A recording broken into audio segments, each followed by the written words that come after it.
तो hello students, कैसे हैं आप सब। उम्मीद है बढ़िया होंगे। तो देखिए, यदि आपको इंग्लिश अच्छे सीखना है तो मीनिंग याद करना बहुत ज़रूरी है। और मीनिंग केवल याद करना ज़रूरी नहीं है।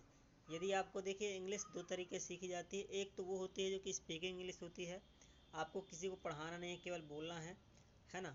तो आप क्या करेंगे, जो मेन चीज़ें उनको रट लेते हैं और मीनिंग रट लेते हैं, तो आपका जो इंग्लिश की बुक है उसका हिंदी अर्थ निकाल पाएंगे। जैसे कि यहाँ पर इंग्लिश की बुक में लिखा कहीं राम खाना खाता है, ठीक है। हम लिखते हैं ही रीड्स, वह पढ़ता है, ठीक है। तो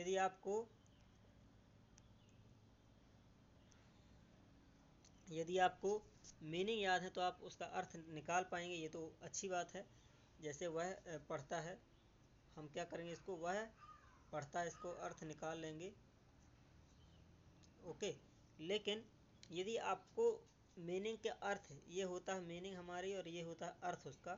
तो जो मीनिंग का अर्थ है, अर्थ याद है, और उसके साथ साथ हमें ये भी ज्ञान है, ये भी चीज़ पता है कि ये मीनिंग आखिर क्या है। हमारे इंग्लिश के 8 वर्ड होते हैं, यानी कि इंग्लिश में हमारे जो टोटल वर्ड होते हैं, हज़ारों करोड़ों वर्ड जितने भी होते हैं, वो सभी वर्ड्स केवल 8 प्रकार के शब्दों में बांटे जाते हैं या कैटेगराइज कर दिए जाते हैं। जैसे कि हम यहाँ पर लिखते हैं कोल्ट। कोल्ट है हमारा घोड़े का बच्चा, हमारा एक नाउन है। क्या है? नाउन है। और यहाँ पर एक कंप्लेन, कंप्लेन है शिकायत करना, है कि हमारी वर्ब है। क्या है ये? वर्ब है, ठीक है। ये हमारी वर्ब है, ये हमारा वर्ब है। और घोड़े का बच्चा हमारा नाउन है, ये हमारा नाउन है, इस तरह से। और डिसीजन यानी निर्णय, ये भी हमारा नाउन है। स्वादिष्ट, डंकी, एक्सेप्ट, एक्सेप्ट यानी के अलावा या सिवाय, ये हमारा क्या है? एक प्रिपोजिशन है। क्या है? एक प्रीपोजिशन है। मैं इसका कलर चेंज कर देता हूँ थोड़ा सा, आपको अच्छे से समझाने के लिए। इसको जो हमारा एक्सेप्ट है, ये हमारा प्रीपोजिशन है। क्या है ये? प्रीपोजिशन। तो ऐसे हमें, जैसे मैं आपको बता रहा हूँ, तो यदि आपको ये ऐसे याद होगा कि कौन सा वर्ड क्या है, प्रीपोजिशन है, नाउन है, वर्ब है, एडवर्ब है। जैसे कि हम इसको देख लेते हैं, एक्सपेंसिव, एक्सपेंसिव यानी महंगा, ठीक है। ये हमारा एडजेक्टिव है। क्या ये? एडजेक्टिव है। तो हमें कैसे पता लगा क्या ये? एक और जेंटल, जेंटल धीमे से, हल्के से, हमारा एडवर्ब है। क्या है ये? एडवर्ब है। तो इस तरह से शब्दों का ज्ञान भी होना बहुत ज़रूरी है। तो आप एक ऐसे स्टूडेंट बनेंगे, इतने होशियार कि आपकी तुलना और आपकी बराबरी कोई नहीं कर सकता। तो इस तरह की वीडियो हमारे चैनल में आपको डेली मिलती हैं। चैनल को सब्सक्राइब ज़रूर कर लेना, SUB, सब्सक्राइब कर लेना, ठीक है ना। हमारे चैनल को सब्सक्राइब कर लेना है आपको, ताकि आपको डेली इस तरह की वीडियो मिल सकें। चलिए फिर हम आगे बढ़ते हैं, तो शुरू करते हैं इनको। मैं आपको एक एक वर्ड का अर्थ तो बताऊंगा ही, पढ़ना बताऊंगा, ठीक है। देखिए,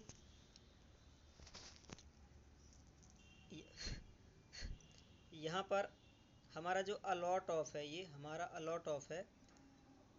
अलॉट ऑफ को पढ़ते हैं अलॉट ऑफ, ठीक है ना, लेकिन इसका अर्थ अलग होता है। कहने का मतलब ये है कि जो इंग्लिश के वर्ड होते हैं, इंग्लिश के शब्द होते हैं, ये इनको पढ़ा अलग तरीके से जाता है, लेकिन जो उनका अर्थ होता है वो अलग होता है। कहने का मतलब है कि जो इंग्लिश का अर्थ होता है, जो इंग्लिश के देश वाले हैं, जहाँ पर इंग्लिश इंग्लिश टू इंग्लिश बोली जाती है, तो वहाँ पर वो इंग्लिश टू इंग्लिश बोलते हैं, उनको अपने हिंदी अर्थ की ज़रूरत नहीं पड़ती है, ठीक है ना। उनको अपने हिंदी अर्थ की ज़रूरत नहीं पड़ती है, ओके। लेकिन हम लोग तो इंडियन हैं, तो हमें हिंदी अर्थ की ज़रूरत बहुत पड़ेगी। ये इस तरह से हमें हिंदी अर्थ की ज़रूरत बहुत पड़ेगी। तो हम इसको पढ़ना भी सीखेंगे कि इसको बोलते क्या है, वर्ड को इनको बोलते क्या है और इनका अर्थ क्या है, ठीक है। हम अपनी भाषा में भी इसको जानना ज़रूरी है। तो हम देखेंगे कि इसको पढ़ते क्या हैं। जैसे इसको अलॉट ऑफ पढ़ते हैं, लेकिन इसका अर्थ होता है बहुत ज़्यादा। इस तरह से जो हमारा एट वंस है, इसका मतलब होता है तत्काल या शीघ्र। इसको एट वंस पढ़ते हैं, एट वंस, ओके। तो यदि ये हमारा ये कह सकते हैं कि जो हम आज का वीडियो हमारा, ये हमारा मीनिंग सीरीज का दूसरा वीडियो है, दूसरा वीडियो, ठीक है। तो एक वीडियो हमने और बनाया था, उसको भी आप देख सकते हैं जाके, तो आपको थोड़ा ज़्यादा आइडिया मिल जाएगा, क्योंकि कुछ चीज़ें उसमें हमने कवर की हैं और कुछ इसमें बता रहा हूँ। तो यहाँ पर हमारी जो इंग्लिश होती है, इंग्लिश में 8 प्रकार के वर्ड होते हैं। इंग्लिश ग्रामर में कितने प्रकार के होते हैं? 8 प्रकार के वर्ड होते हैं, 8 टाइप के होते हैं वर्ड। ठीक है, इंग्लिश में 8 प्रकार के वर्ड होते हैं, तो ये तो आपको पता चल गया। और 8 प्रकार के, जैसे आपने सुना होगा ग्रामर को 8 भागों में बांटा गया है, ग्रामर के वर्डों को, शब्दों को, तो उनको कहते हैं पार्ट्स ऑफ स्पीच। क्या कहते हैं? आपने सुना होगा parts of speech, speech CH, ठीक है ना। तो पार्ट्स ऑफ स्पीच का मतलब होता है शब्द भेद, यानी कि इंग्लिश ग्रामर में 8 प्रकार के शब्दों के भेद होते हैं। तो यहाँ पर देखते हैं हम कि कौन कौन से शब्द हैं।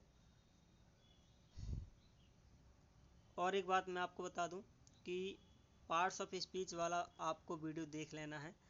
ये 2 वीडियो हमने कवर किया हुआ है, पार्ट 1 और पार्ट 2।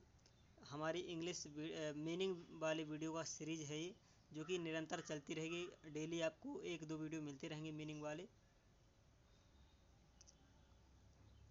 अब चलिए मैं पढ़ाना आपको स्टार्ट करता हूँ। तो यहाँ पर कंप्लेन यानी शिकायत करना होता है।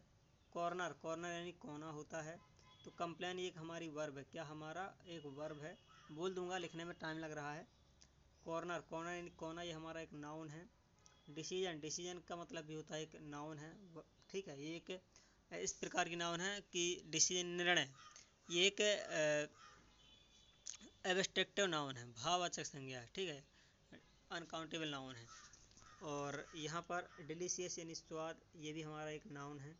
डंकी यानी गधा। एक्सेप्ट यानी सिवाय या अलावा, ये हमारा प्रीपोजिशन है। एक्सचेंज यानी अदला बदली, ये भी हमारा एक नाउन है।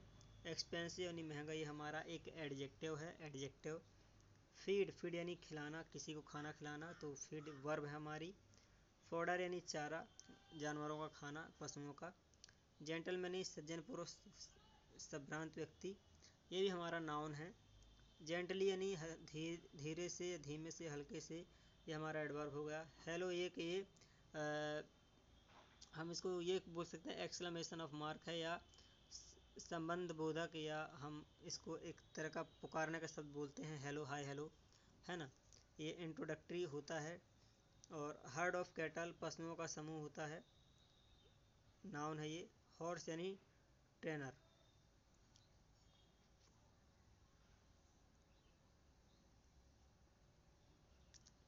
तो इस तरह से हमने देखा कि इस प्रकार इंग्लिश के वर्ड को याद किया जाता है। तो उम्मीद है कि ये वीडियो आपके लिए हेल्पफुल रहा होगा। और इस वीडियो में हमने काफ़ी चीज़ें बताई हैं जो कि आपको समझने में, मीनिंग को याद करने में बहुत हेल्पफुल रहेंगी। और यदि आप चैनल पर नए तो सब्सक्राइब जरूर कर लेना, ठीक है। और ऐसे ही वीडियो आपको हमारे चैनल में रोज़ मिलती हैं। तो ध्यान से आपको इंग्लिश यानी कि जो हमारी वोकाबुलरी सीरीज है, मीनिंग सीरीज है, इसके पहले और दूसरे वीडियो को ज़रूर देख लेना। ये हमारा दूसरा वीडियो ही है। पहला वीडियो भी आपको डिस्क्रिप्शन में लिंक मिल जाएगी, तो देख लेना। आपको बहुत आइडिया लग जाएगा कि इंग्लिश के वर्ड क्या हैं और इंग्लिश के वर्ड कितने प्रकार के होते हैं, हमें याद करना क्यों ज़रूरी है। चलिए फिर मिलते हैं नेक्स्ट वीडियो में।